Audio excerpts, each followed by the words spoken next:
Good evening, my lovelies. I'm Lady MCreepsta. I have once again been traveling around your realm, so if it takes a while for me to get to all your comments, I do apologize. Know though that I do read each and every single one of them. If you'd like to take a stab at where in your realm I have been traveling to, I'm posting photos of my travels in my patrons-only secret lair on Facebook as well as on Patreon. If you'd like to get access, join my dark little family on Patreon for as little as $1. A direct link to my Patreon page is in the video description below. Now, on with today's tale. It's time for us to get to the finale of our Crime Cleaner series. If though you are just joining us, a list of all the previous episodes is in the video description below. So, let's get on with it, shall we? Come now, lean in closer, and we'll begin.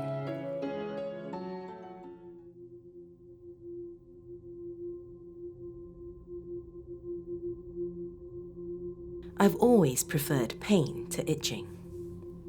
Not that I enjoy either, but pain is straightforward. Even at its worst, pain is somehow clean. Pain also has the decency to kill you once it reaches a certain threshold. Itching, on the other hand, is filthy and consumptive. Itching can't kill you, it'll just drive you insane. In fact, if you could transform the essence of madness into a sensation, that sensation would be itching. Itching was the only thing on my mind as the larvae infestation worsened. Every breath produced a deep, explosive itch that wrapped over my ribs and organs. I saw vines in my mind's eye, thin and wet and tipped with golden eyes, winding their way through my body.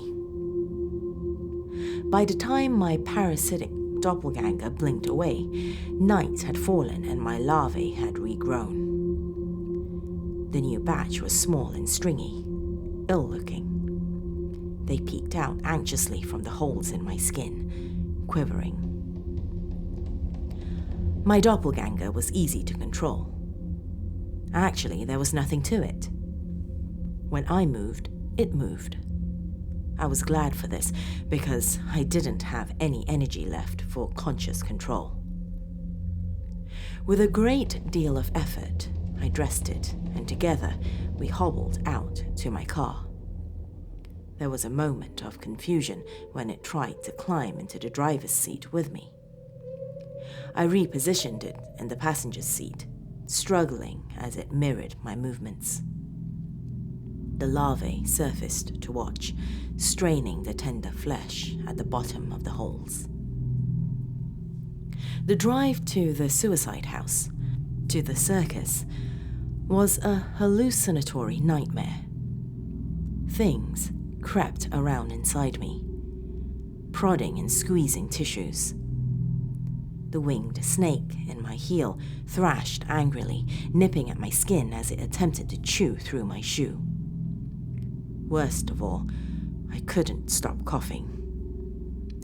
Every fit inevitably ended in a torrent of vomit choked with leaves and tiny golden eyes. My doppelganger gagged with me, identical except for its eyes, flat and golden, comprised of 100 parasite irises. After what felt like eternity, I reached the circus and led my doppelganger inside. The living room had transformed into a grove. Vines and glowing flowers covered every surface. In the corner, dimly illuminated by the blossoms, sat the enormous anemone. Tentacles drifted dreamily, seemingly oblivious to the holes scoring its flesh. The five-eyed monstrosity lay before it, half buried in vines. I shuddered and hobbled upstairs. My doppelganger followed hesitantly. Through my haze, I heard voices. Men's laughter and a woman's playfully sarcastic bite, all underscored by a tonal piping. One of the bedrooms was closed off. A bar of golden light flickered along the bottom of the door. The door to the other room was torn to pieces, drooping on a single hinge. My larvae peeked out and pulled towards the open room. A mindless, blissfully calm compulsion overtook me. I followed their lead and ducked inside. A blanket of dead vines, curled leaves, and dry blossoms covered everything except a twisted figure on the bed. The larvae strained forward, eyes glittering in the moonlight. It was the warped girl, unnaturally stretched across a blood-soaked quilt. Strangely, slates lay atop each of her hands. They were piled with hairy spider legs and bloated tentacles, garnished with sprouts and dead flowers. Horrific details resolved as I came close. From throat to thigh, she was a bloody ruin. Glistening guts cascaded from her butchered abdomen. Buried in the morass was a multi-limbed fetus with several eyes. Translucent hands clutched the gory remnant of a twin. The spell suddenly broke. The larvae retracted, causing a nauseous explosion of itching that radiated to my shoulder. I turned, retching, and found myself face to face with the five-eyed taxidermy monster. It lopped past me and lunged, plunging long, thick fingers into my parasite doppelganger's throat. Thick ichor spurted like blood from an artery, and it collapsed. The serpent in my heel quivered. My knees gave out. I slid helplessly to the floor. The five-eyed monstrosity approached and knelt before me. To my shock, it spoke. In all their forms, the parasites overtake and ruin your mind. Its voice was low and liquid, almost childishly high. Lips rolled above its vast mouth the way grass ripples in the wind. Ruined minds make our doors. It touched my intact arm, the one the long-haired guardian had sucked clean. The unusually pale skin glimmered faintly. But he closed the one in you. It wrapped its cold, puffy fingers around my head. The touch was sharp and oddly refreshing. My mind suddenly felt clear. The larvae in my arm shuddered, producing a thrumming tickle that made me moan. The caretaker will clean you again. Find him. You just want me to trade places with it? A painful hysteria built in my chest. Something like pity crossed its face. The caretaker captures and releases charges at will. You were released once. You will be released again. Though the vines will do otherwise. Its eyes skated over my honeycombed arm. Your friend, the madman, wants you to take the caretaker's place so that you will release his wife. He will confront you. He surrendered to the vines. You may not recognize him. It looked meaningfully at the warped woman. She did not.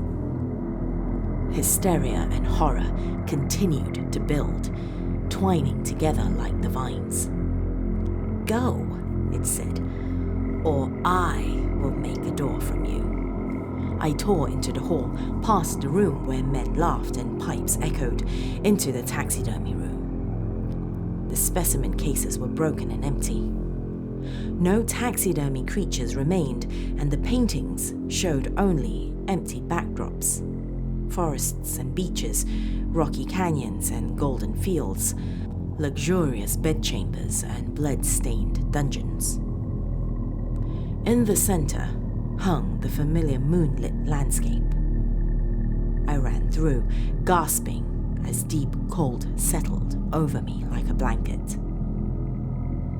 That familiar wordless song, beautiful yet so very close to screaming, echoed over the plains. I veered towards the slope. The pyramid came into view, a cubist masterpiece of blinding silver and unfathomable darkness. Low veils of clouds clung to the top like a gathering storm. Itching ran along my bones as larvae shifted. I hurtled towards the labyrinth, dodging thorny vines and treacherous burrows, half hidden in the brittle grass. My intact arm glimmered strangely in my periphery, milky and too smooth. It frightened me in a way even the larvae could not. I sped up, grimly ignoring the serpent writhing in my foot. Pale light guided me into the labyrinth's entrance. As I approached, I heard a low, resounding thrum. The ground vibrated, and a chorus of horns echoed through the night. To my shock, glittering beetles erupted near my feet and flooded across the grass. Other creatures followed, antlered hogs and primordial cats, giant toads, tiny foxes with billowing clusters of tails, and more. So much more, all running away from the pyramid. I reached the entrance just as a pack of long, low wolves with tusks and bulbous eyes bolted past. 6 winding paths flanked a marble promenade that led directly to the pyramid. Horns and wordless wailing echoed off the black walls. The larvae in my arm peeked out of their burrows. I fought the urge to rip them out. The pain, I knew, would make me black out, and marched forward. More paths spun off the promenade, narrow and impenetrably black. I hurried past, refusing to look lest I find something staring back at me. A tall, perfectly rectangular opening loomed ahead. Glimmering steps led to the entrance. I slowed to a halt at the base of the stairs. For a paralyzing moment, I thought about turning back. This was, I thought, the very last thing I wanted to do. At that moment, the serpent in my heel convulsed, sending bright electric pain coursing through my leg. It was an apt, perfectly timed reminder that actually dying of an alien parasite infestation was the last thing I wanted to do. So I went inside. Soft, smoky incense enveloped me, along with an almost debilitating heat. Vines and flowers crawled up the walls alongside veins of polished ore. Blossom and mineral glowed dimly, illuminating a septet of enormous images on the antechamber wall. 5 I recognized: a bull, a locust, a malformed wolf, a breathtakingly beautiful person that could have been man or woman, and a golden dragon. 2 I had trouble with: a hideously proportioned human with wings, no eyes and 3 mouths, and a creature with a shape I couldn't quite comprehend, whose flesh glimmered with mad arrays of stars. A sharp chorus of laughter echoed through the chamber, indulgent and somehow cruel, followed by a bone-rattling roar. I spun around anxiously, looking for a door, but only saw another set of 7 images behind me. The laughter grew abruptly, both in volume and glee. My arm itched, my feet ached, and a terrible pulsating pressure built in my chest. Breathing suddenly became impossible. A moment later, I felt it. Long and wet, slithering up my throat. I gagged, tongue rolling back and touching the tip of a vine. Those strange, towering images swam before my eyes. Dreamily, I realized it wasn't laughter I was hearing, but screaming punctuated with a chilling, inhuman bellow. I collapsed, painfully aware of the serpent shifting in my flesh. Everything blurred together, soft and almost beautiful as vines and larvae erupted from my throat. Tiny eyes and wet leaves glittered on my periphery. It scared me, so I closed them just as halting footsteps echoed through the chamber. I felt hands on mine, strong and cold. I looked up and saw the caretaker's strange, sharp face staring into mine. One of its eyes had ruptured, red and swollen and unwholesomely bloated. Horror and hope suffocated me, along with the vines as the guardian lowered its mouth to mine. Cold lips closed over my chin and cheeks.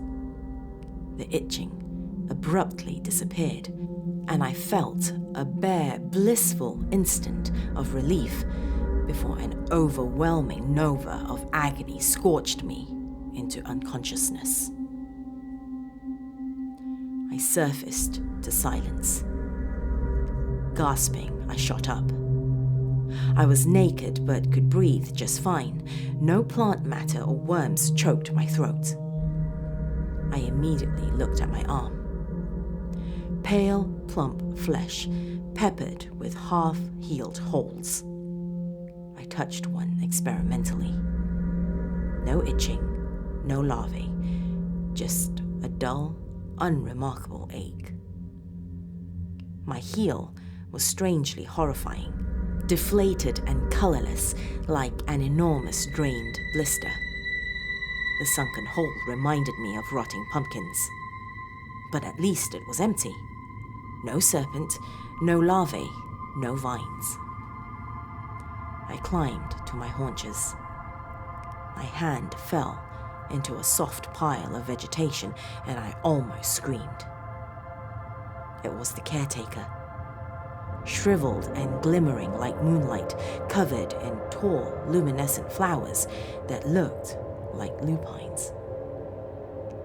Fighting back tears, I inspected my skin for any scratch or puncture. There were none. The flowers had been soft, after all, softer than anything I'd ever touched. But was that any guarantee? Just as I'd begun to calm down, a low, wet rumble rumbled through the antechamber. I jumped up and saw the door where there hadn't been one before, under the feet of the bull, low and glowing with rich golden light. A hideous, incomprehensible shadow filled that beautiful doorway and lumbered into the antechamber. 7 enormous, sinewy limbs exploded from a twisted torso. 4 were vaguely human. 3 were thick vines studded with glittering eyes. Sprouts and humming tangles of bright-eyed larvae laced every inch of its raw flesh. A human head crowned the monstrosity, warped and lumpy with clusters of subcutaneous vines. A feathery anemone extended from its mouth, straining the skin to such a degree that the flesh had split up to the eyes and ears. Blood sheeted past its cheekbones, choked with vines and squirming with small worms. Dangling from a broken jaw was half an eerie, translucent fetus, The twin, I realized, to the one at the suicide house. The anemone snaked forward and spun open, bearing a tangled spiral of teeth that made me think of sharks. In the center of that spiral, set into the throat like a gem, lay a massive cluster of golden eyes. The anemone shifted sharply, straining upward to offer full sight of the human head from which it sprouted. Kurt. Kurt's head, Kurt's body, Kurt's mind warped and erupted and overtaken by the vines. His right eye found the dead caretaker, buried in his cairn of flowers, then spun towards me, radiating madness and triumph. And I knew, somehow, what he was thinking. He'd won. I was the new guardian, and I would now release his wife. Sadness and profound rage swept through me just as the caretaker shifted under his glowing lupines. A deafening roar shook the pyramid. The anemone stood at attention, and Kurt looked back at the small door, panic flickering across his ruined face. Then he lunged at me. The caretaker exploded from his funeral grove in a tornado of stems and glittering petals, launching himself at Kurt. He reached into that nightmare gullet, ignoring the spiraled teeth, and plucked out the golden cluster of eyes. That roar sounded again. Dust rained from the ceiling. Leaves and flower vines rattled as if in a wind. The guardian ignored it and continued his methodical dismemberment of Kurt. A chorus of shrill screaming issued from Kurt as larvae squirmed and shot out of his flesh, swaying several feet in the air before diving down at the guardian.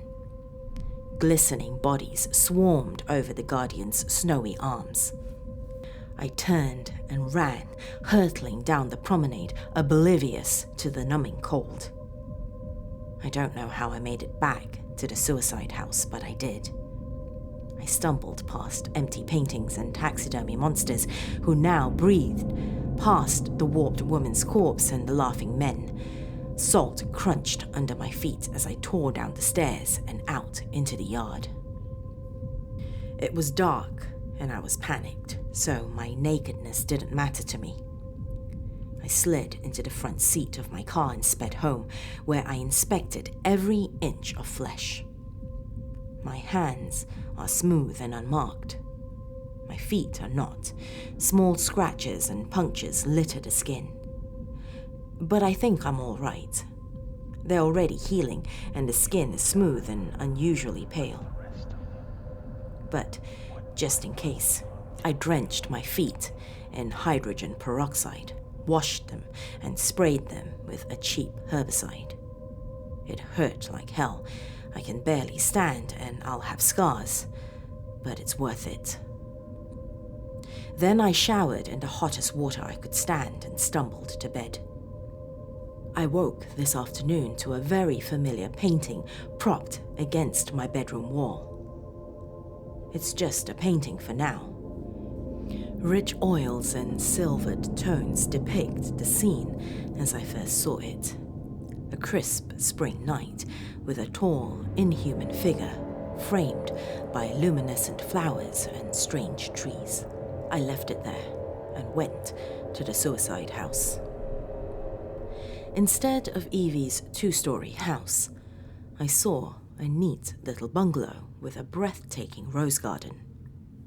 I drove by 3 times before going back home.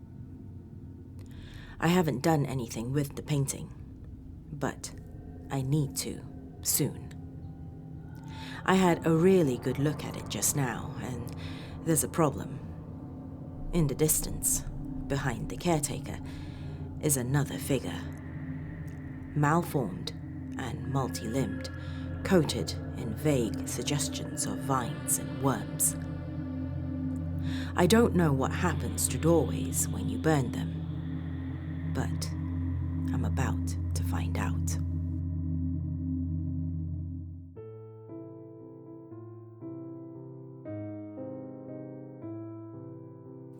That seems to be the end of this series, my dears. If you have suggestions on stories you'd like me to narrate, leave a comment below.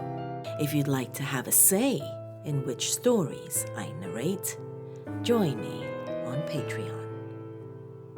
I hope to see you soon, my dears. Sweet dreams.